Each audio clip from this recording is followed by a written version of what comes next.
बिस्मिल्लाहिर्रहमानिर्रहीम। अस्सलाम वालेकुम। मैं हूँ दूबी यूसुफ़ और आज हम एक बहुत अहम मौज़ू पे बात करने वाले हैं। कितनी मरतबा आपने सुना होगा कि ये बच्चा बहुत बदतमीज़ है, क्या इसके पेरेंट्स ने इसे तमीज़ नहीं सिखाई या आप किसी चीज़ से इसे मना क्यों नहीं करते?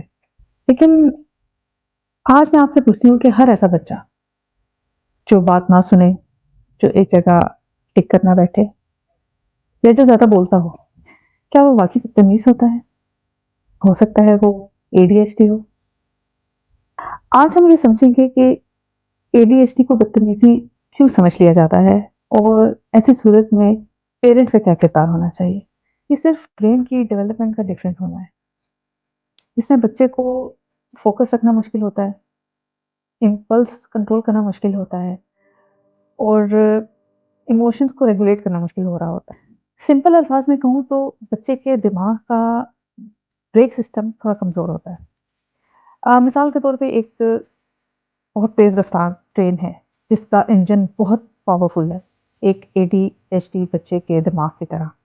Fast thinking strong emotions, intense feelings, इन बच्चों को गुस्सा आए तो फ़ौरन फट पड़ते हैं, रोना आए तो बहुत ज़्यादा रोते हैं, एक्साइटमेंट आए तो उसे रोक नहीं पाते।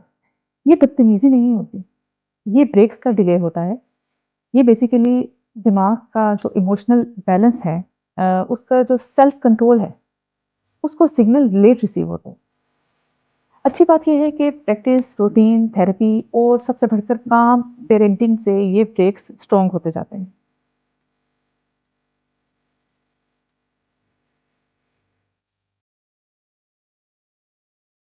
लोग एडीएचडी बच्चे को बदतमीज क्यों समझते हैं?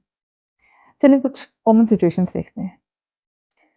मिसाल के तौर पे अगर आप कहीं बात करने बैठे हैं और बच्चा बार-बार आके आपको इंटरप्ट कर रहा है, तो अ, लोग कहते हैं कि ये बहुत बदतमीज़ है। लेकिन रियलिटी ये है कि जब एडीएचडी बच्चे को कोई आइडिया आता है, तो वो उसे रोक नहीं पाता। छोटी-सी बात पर गुस्सा आ जाता है, रोना शुरू कर देता है। लोग कहते हैं कि आपका बच्चा आउट ऑफ कंट्रोल है, लेकिन असल में उसके इमोशंस पे उसका कंट्रोल बहुत वीक होता है।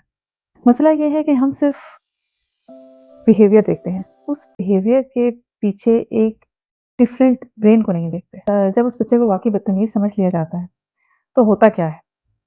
रोज़ डाँट अ, रोज़ शर्मिंदगी और कभी-कभार मार भी। उससे ये होता है कि आप बच्चे को बार-बार कहते हैं कि तुम बहुत बदतमीज़ हो, तुम नालायक हो, तुमसे कुछ नहीं होने वाला। अब इस तरह के बिहेवियर को जब बच्चा फेस करता है, तो उसका एक तो कॉन्फिडेंस लेवल शैटर हो जाता है, उसका एंग्ज़ायटी बढ़ती है, वो फ्रस्ट्रेट हो जाता है और उसका बिहेवियर मज़ीद ख़राब हो जाता है। फिर पेरेंट्स कहते हैं कि हमने बहुत कोशिश की लेकिन फ़र्क नहीं पड़ा, क्योंकि प्रॉब्लम डिसिप्लिन का था ही नहीं, प्रॉब्लम तो ब्रेन रेगुलेशन का था। ऐसी सिचुएशन में पेरेंट्स क्या करें? सबसे पहले तो अपनी सोच और अपने लहज़े में नरमी लाएँ। बच्चे को जब बार-बार ये कहा जाएगा कि वो बदतमीज़ है, नालायक है, किसी काबिल नहीं, तो वो खुद को वैसा ही समझना शुरू कर देगा। आप ये सोचें कि ये मेरा बच्चा है और इसको मदद की ज़रूरत है, वो ये जानबूझकर नहीं कर रहा। आप सबसे पहले उसके बिहेवियर के पैटर्न देखें। क्या वो आज ही आपकी बात काट रहा है या वो अमूमन ऐसा करता है? क्या वो सिर्फ़ घर पे ही टिक के नहीं बैठता या फिर गेस्ट के सामने, किसी रिलेटिव्स के घर या स्कूल में भी उसका सेम प्रॉब्लम है। अगर बच्चा हर जगह पर सेम स्ट्रगल कर रहा है, तो जान लें कि मसला ज़िद या बदतमीज़ी का नहीं है। बच्चा अपने अंदर सेम प्रॉब्लम फेस कर रहा है। ऐसी सूरत में पेरेंट्स को डॉक्टर से ज़रूर मशवरा करना चाहिए। आप किसी भी चाइल्ड साइकोलॉजिस्ट डेवलपमेंट पीडियाट्रिशियन या फिर चाइल्ड साइकियाट्रिस्ट के पास जा सकते हैं, बिना किसी डर और शर्मिंदगी के। क्योंकि अगर डॉक्टर के पास जाने की बात हो तो सबसे पहले पेरेंट्स ये सोचते हैं कि ओहो! सोसाइटी क्या कहेगी? हमारे बच्चे पे तो लेबल लग जाएगा या कहीं कुछ इसकी मेडिकेशंस कुछ स्टार्ट ना हो जाएँ। आप ये समझ लें कि डॉक्टर के पास जाना शर्मिंदगी नहीं, ये एक रिस्पॉन्सिबल पेरेंटिंग की निशानी है।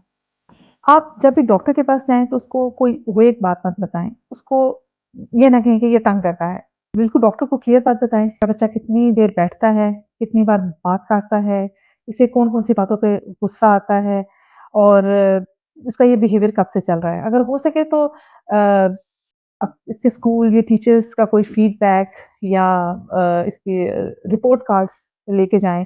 इसकी पूरी रूटीन डॉक्टर को बताएँ। इससे ये होगा कि डॉक्टर को पिक्चर क्लियर हो जाएगी। उसके बाद अगर डॉक्टर ऑब्ज़र्वेशन का कहता है कि वो अभी ऑब्ज़र्व करेंगे इस चीज़ को या थेरेपी का मशवरा देता है, तो आप जान लें कि आप सही ट्रैक पर हैं। यानी उसके मसले को किसी मेडिसिन से ट्रीट नहीं किया जा रहा, उसके मसले को थेरेपी के ज़रिए हल किया जा रहा है और ये बेस्ट वे है। डायग्नोसिस लेने के बाद जो सबसे पहला काम पेरेंट्स को करना है, वो ये है कि बच्चों से लंबी बात मत करें, बच्चों को छोटी-छोटी इंस्ट्रक्शंस दें, उसमें उन्हें बात समझाएँ। हो सके तो एक रूटीन चार्ट बना दें, अच्छे काम पे बच्चे की तारीफ़ करें और ये याद रखें कि ये बच्चे एकदम से बदल नहीं जाएँगे। प्रोसेस है जो ऑब्वियसली टाइम टेकिंग है। जिस तरह ये बच्चे डिफरेंट हैं, इस तरह आपकी पेरेंटिंग का लेवल भी डिफरेंट होगा।